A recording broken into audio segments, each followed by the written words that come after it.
जय हिंद विद्यार्थियों।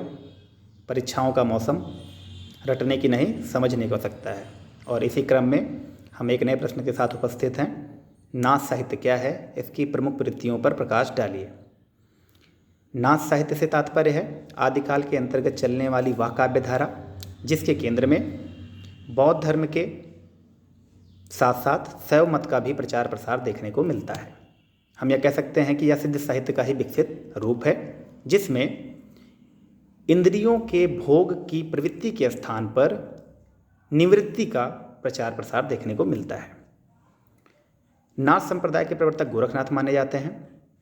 गोरखनाथ ने बहुत सारे ग्रंथों की रचना की है, लेकिन उसके पहले हम ये जान जाएं कि नाथों की संख्या कितनी है, प्रमुख कवि कितने हैं। तो नाथों की संख्या 9 है और इनमें से प्रमुख कवि हैं गोरखनाथ, मत्स्येंद्रनाथ, जलंधरनाथ, चरपटनाथ, चौरंगीनाथ आदि।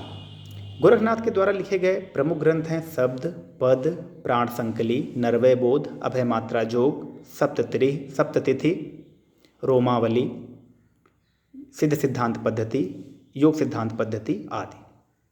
जब आप इन रचनाओं का अध्ययन करते हैं तो बहुत सारी विशेषताएं आपको वही मिलती हैं जो कि सिद्ध साहित्य में पाई जाती हैं, और ऐसा इसलिए भी है क्योंकि यह सिद्ध साहित्य का ही विकसित रूप है।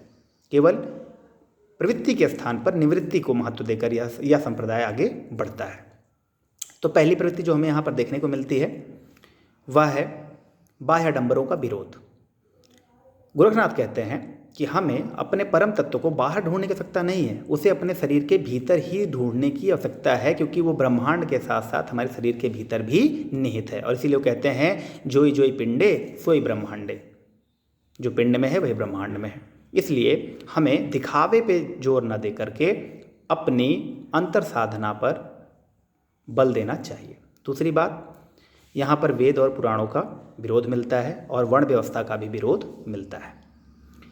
तीसरी बात, यहाँ पर चूँकि शरीर की अंतःक्रियाओं से संबंधित है, योग पर बल दिया जा रहा है, तो यहाँ पर रहस्यात्मक अनुभूतियों का समावेश अपने आप ही हो जाएगा।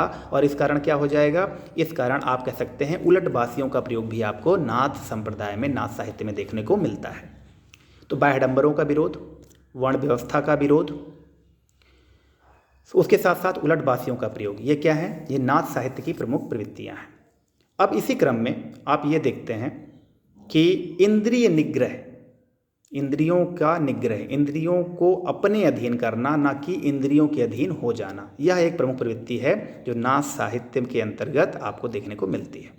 इसके अतिरिक्त आप यह भी देखेंगे कि हठ योग की साधना पद्धति, सिद्ध साहित्य में पंचमकार की साधना पद्धति है, यहाँ पर हठ योग साधना पद्धति का प्रचार प्रसार देखने को मिलता है और इस हठ योग साधना पद्धति के द्वारा परम तत्व को प्राप्त करने का अभ्यास किया जाता है।